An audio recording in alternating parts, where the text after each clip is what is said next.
Hello and welcome into another episode of Locked On Wolves. It's the post-game podcast for the Timberwolves blowout win over the 76ers on Tuesday. Rather pedestrian game from Anthony Edwards, but awesome games from Naz and Na. A balanced attack from Minnesota. A huge fourth quarter. We'll break it all down next. Welcome in. You are Locked On Wolves.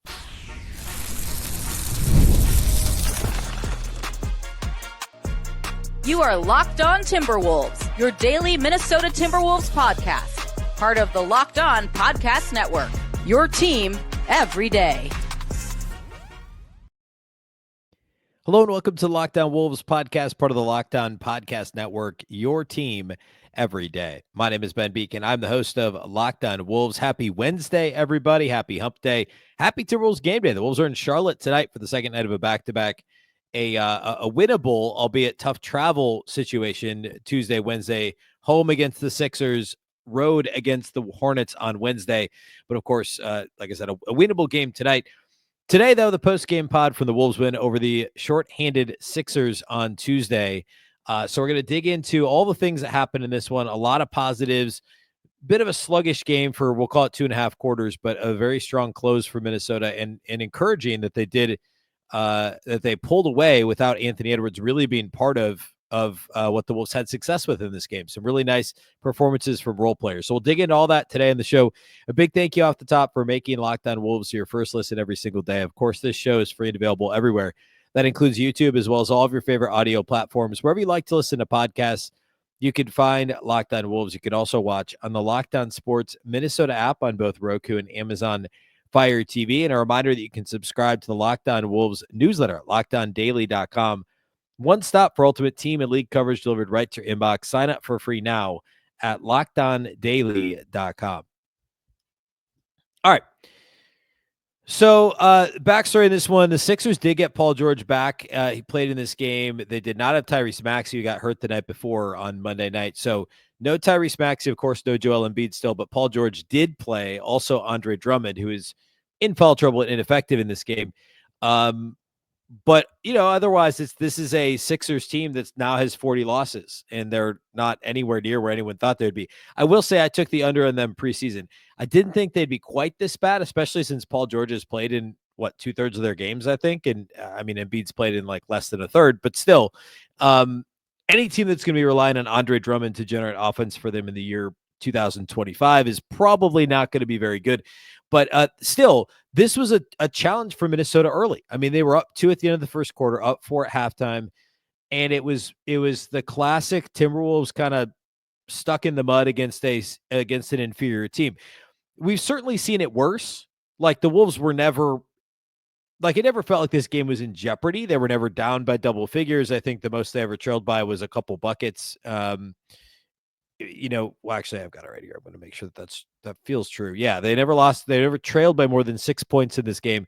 We've certainly seen them fall behind by much more against bad teams and either scrap their way back to winning those games or still losing. And that was never a problem in this one. It just felt like a slog, I think is the best way to say it. In the first quarter alone, the Timberwolves had 6 turnovers and only made 2 3-pointers. There was very little flow to the offense. There was a lot of Anthony Edwards just trying to break down the defense. And granted, they missed some threes early, and I think it was the typical Ant trying to put everything on his shoulders and make something happen, which sometimes he just has to do. And frankly, in the first quarter, the only reason the Wolves stayed within a couple of buckets was because of Anthony Edwards getting to the free throw line so frequently. In the first quarter, Ant had, let's see, how many free throws did he shoot? 1, 2, 3, 4. I think he shot 6 in the first quarter alone.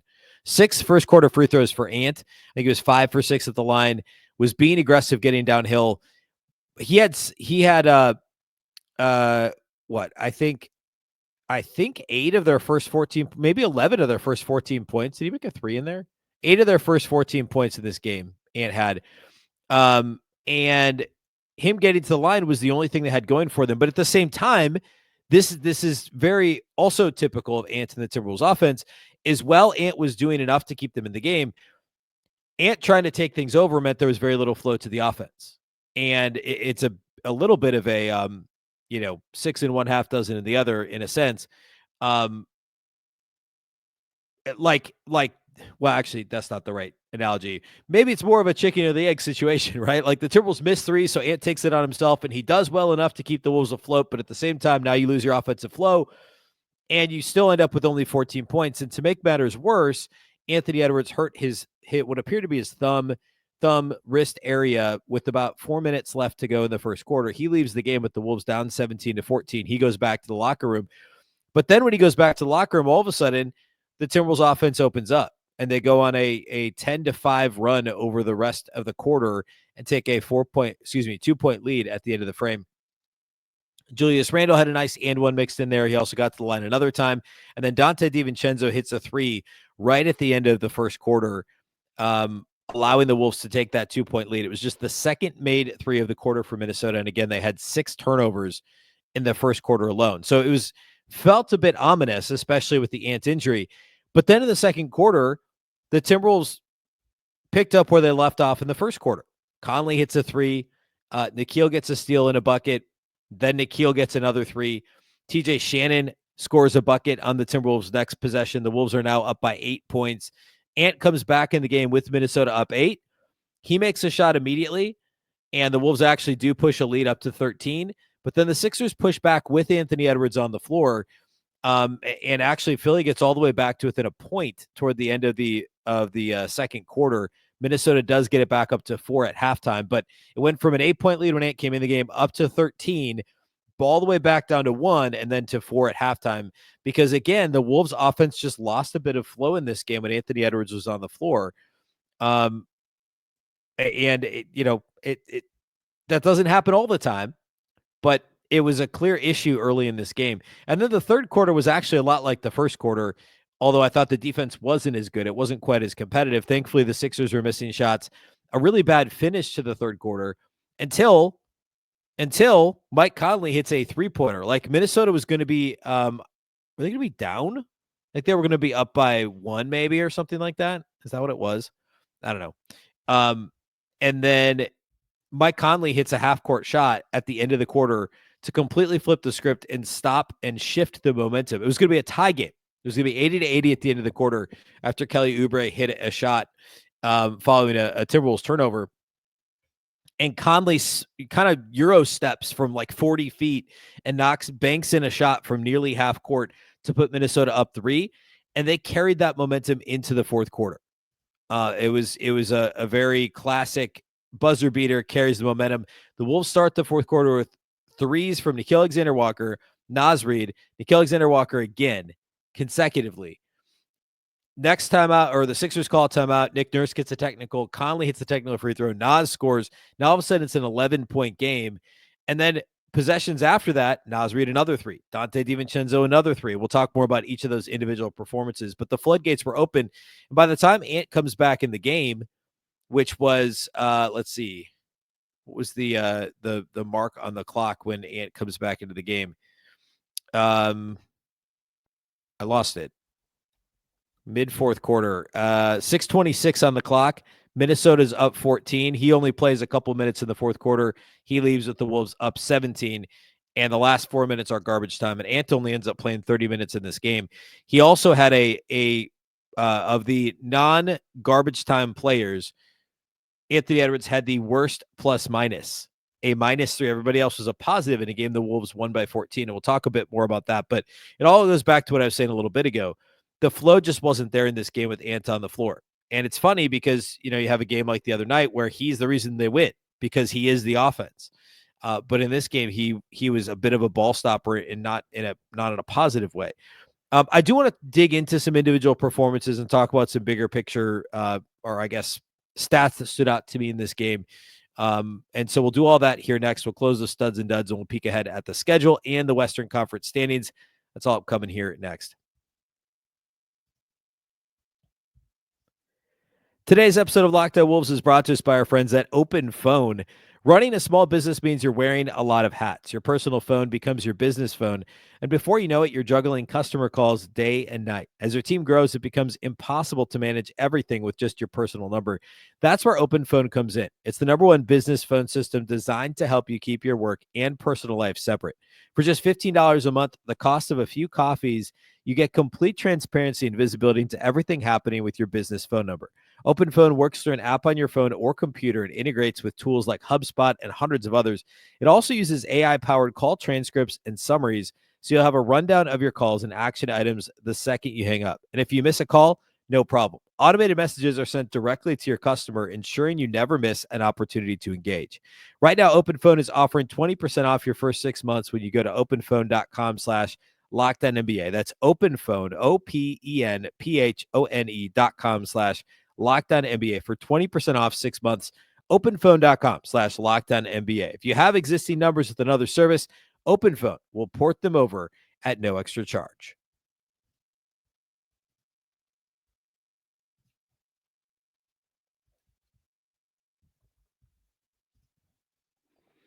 All right. So a couple additional notes from this game. Still no Rudy Gobert for Minnesota, and sure enough, they lose the points of the paint battle to a Sixers team. Yes, they have Andre Drummond. He only played 19 minutes, was in foul trouble. He got a foul on the opening tip of the game, the jump ball. Crazy. He had 4 points in this game. Minnesota allowed a few too many easy buckets at the rim. Quentin Grimes was a big problem in this game. I've always liked him. Yershawn Yabusele was also a bit of a challenge for Minnesota, but being a minus 6 points to the paint in this game is not positive against the depleted Sixers team with no Joel Embiid, of course. So that continues to be a problem with no Rudy Gobert. Hopefully he's back soon. They also gave up 12 offensive rebounds to Philly. Overall, Minnesota was a +1 on the glass, but offensive rebounding is one of the things that kind of allowed Philadelphia to hang in, even when they weren't shooting the ball well from the floor, especially early in this game. Minnesota did attempt 8 more threes and make 9 more threes. They made twice as many three-pointers as the Sixers and were 45% from outside the arc, despite only making 2 threes in the first quarter. They started the game, I believe they were, 2 of 9 in the first quarter or something like that. And then they finished 18 of 40 overall, 45%. They got to the line enough early. Philadelphia actually ended up shooting 10 more free throws than Minnesota, but as I stated in the first segment, it was at the line 6 times in the first quarter, only 7 times for the game, but 6 times in the first quarter. And Minnesota, that was their offense early, was getting to the free throw line, even though they finished with 10 less free throws than Philadelphia. Some of that was garbage time stuff from the Sixers. Also, another positive trend sign for Minnesota, 22 fast break points. They didn't have that many fast break points the other night in their win against whoever they beat a couple nights ago. But the Phoenix game, I think I'm thinking of. But they turned Phoenix over quite a bit, and they had a lot of secondary break or semi-transition opportunities which don't hit the fast break category in the box score. But Minnesota had 22 fast break points, a +3 in that category. They did turn it over more than you'd like to see. That was an area that improved the last couple of times out, 19 turnovers total in the game for Minnesota. I did mention, I think on yesterday's show, that the overall turnover rate for the Wolves isn't actually bad since January 1st. I think they're like around 10th in the league in offensive turnover rate, 10th lowest offensive turnover rate in the league, which is super positive for a team that was just putrid at it early in the season and bad at it for most of last year. They've taken a little bit better care of the basketball here of late. So that's been good to see for the Wolves. I want to dig in on some individual performances. I don't know, we could call this studs and duds already. But I really just want to make a couple of observations. We talked about Ant already quite a bit. He had 18 points on 11 shots, kind of a pedestrian performance overall. He obviously banged up the thumb, and hopefully it's not something that keeps him out at all. Of course, the Wolves play again tonight in Charlotte, so we will see. Nickeil Alexander-Walker had 20 points off the bench on 8 of 11 shooting, 3 of 6 outside the arc, had a 3-point play in this game, 3 assists, 2 steals, no turnovers, was a whopping +32 in a 14-point win, and he played 27 minutes. Now, Nickeil was scoreless on Sunday against Phoenix. So for him to turn in a 20-point performance in this one was awesome. It was a little bit reminiscent of, well, I don't know. I guess he did a little bit more in the half court, hit a couple of floaters, hit a mid-range shot, scored a couple times in the fast break, had a nice steal and scored on a nice steal hustle play from Donte DiVincenzo in the second half as the Wolves were kind of piling it on late. Speaking of Donte, another strong DiVincenzo game, 12 points and 8 assists, 4 of 9 shooting. Again, all of his buckets, 4 of 7 on threes. All of his made buckets were three-pointers, and all of his points came on three-point shots. 8 assists to only 1 turnover. I mean, since Donte DiVincenzo has come back from his, 16-game absence, I think it was, due to injury, he's been great.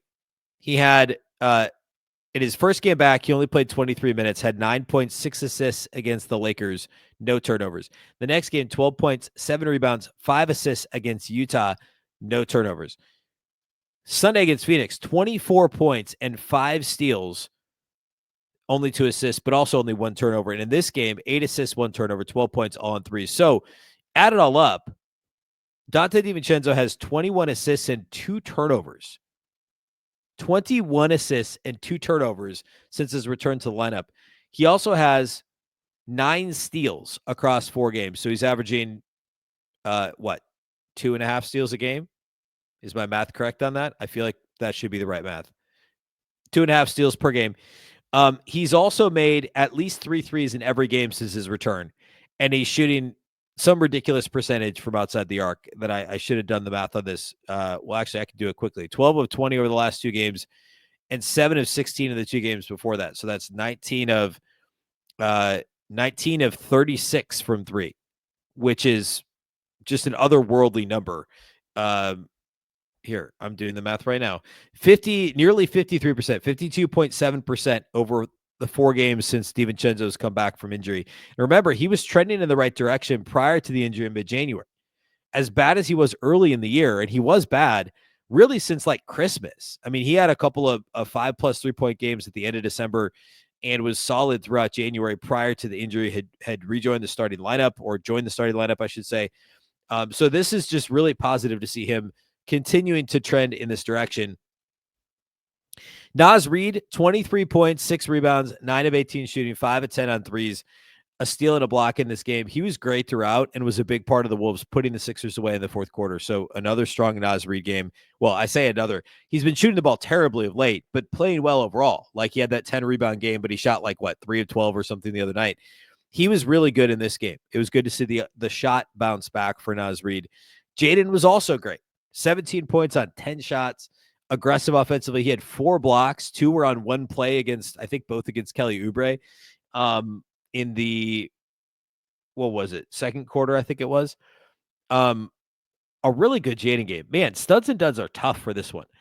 I'm going to go Nickeil, Naz, and Jaden McDaniels as studs in this game. I guess it's not that hard to figure that out.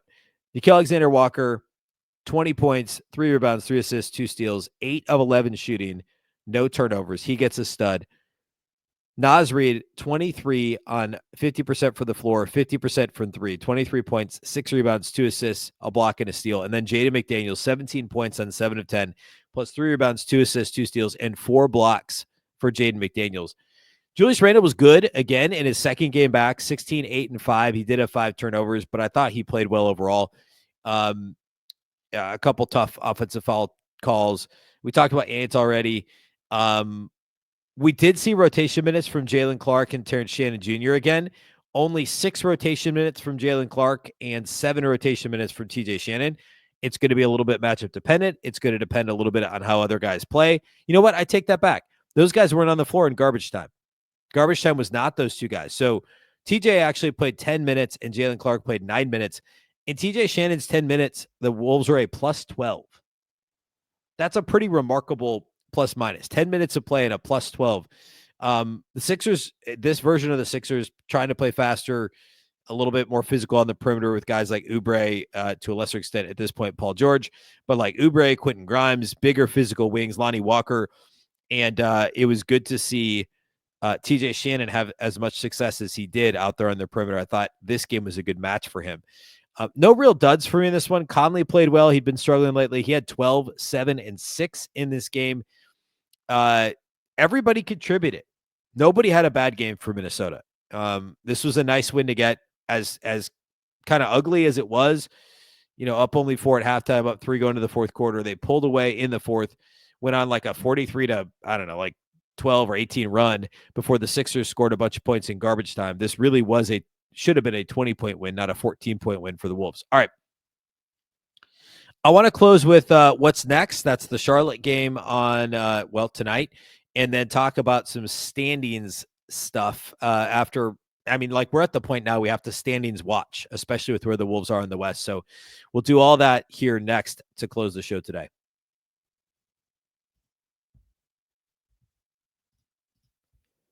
Today's episode of Locked On Wolves is sponsored by BetterHelp. Who's in your support system? We all need people to lean on, whether it's friends, family, mentors, or professionals. Even the strongest leaders and athletes know that asking for help makes them better. Therapy is one of the best ways to build a strong support system. It's not just for tough times. It helps with setting boundaries, developing coping skills, and becoming the best version of yourself. It's super tough sometimes to ask for help. You just got to learn to ask for help. I've seen firsthand how valuable it is to have a support system that keeps you grounded and motivated. And you have to bring yourself to the point where you're willing to ask for help. Therapy isn't just about crisis moments either. It's a tool for self-improvement, stress management, and navigating life's challenges. And of course, BetterHelp as a service is completely online. That makes it easier than ever to connect with a licensed therapist from anywhere. With over 30,000 professionals available, you can find the right fit and switch anytime at no extra cost. Build your support system with BetterHelp. Visit BetterHelp.com/LockedOnNBA today to get 10% off your first month. That's BetterHelp, HELP.com/LockedOnNBA.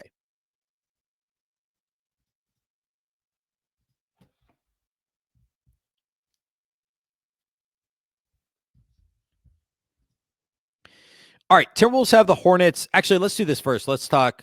Well, no, we can talk Hornets. The Wolves have the Hornets tonight. The Hornets overall have obviously really been struggling. Minnesota has not seen the Hornets since November 4th, and they beat Charlotte by 21 in that game. Charlotte's, like, given this time of the season and what could be available to them, relatively healthy. They currently, as of right now, at FanDuel, the Wolves are 8.5-point favorites in this game.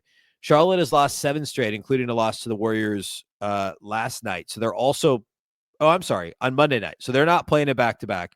Minnesota is playing it back-to-back. Charlotte lost to the Warriors on Monday. They've lost 7 in a row. They've lost 10 of their last 11. And they've lost 16 of their last 18 games.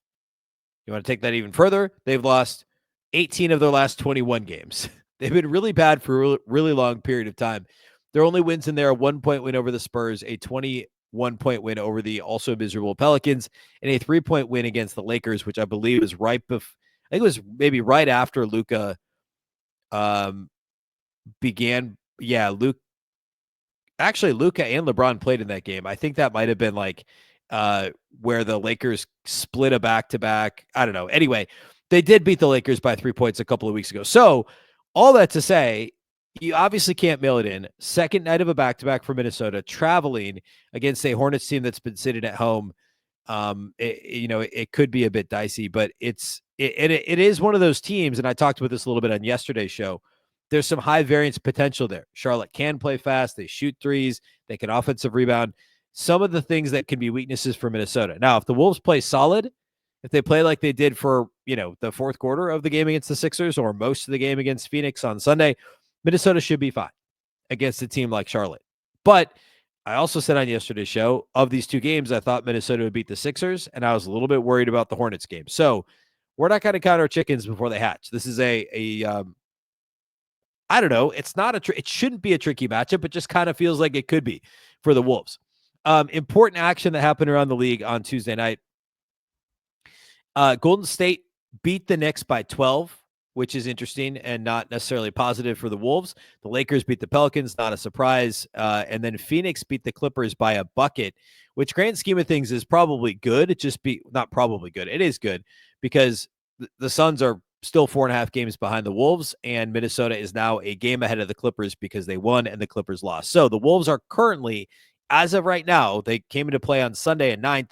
They're now all alone in 7th in the Western Conference. They're a half game up on Sacramento with the tiebreaker and a half game behind Golden State, I believe, with that tiebreaker as well. So Minnesota is only a half game of getting out of the play-in. Now, the difference between 6 and 5 is a full 3 games. So Minnesota might be a half game out of 6, but they're 3.5 games out of the 5 spot in the Western Conference against the Houston Rockets. Now, Houston's lost 3 in a row. So is Memphis. So, like, one of my bold predictions at the All-Star break, which now was, 2 weeks ago, almost 3 weeks ago, is I said the Wolves would, what did I say, get to the top 5? I've got it here. Hang on. I said the Wolves would finish at the 4 seed. I thought they'd go 21-6 in the unofficial second half of the season. Well, how has that gone so far?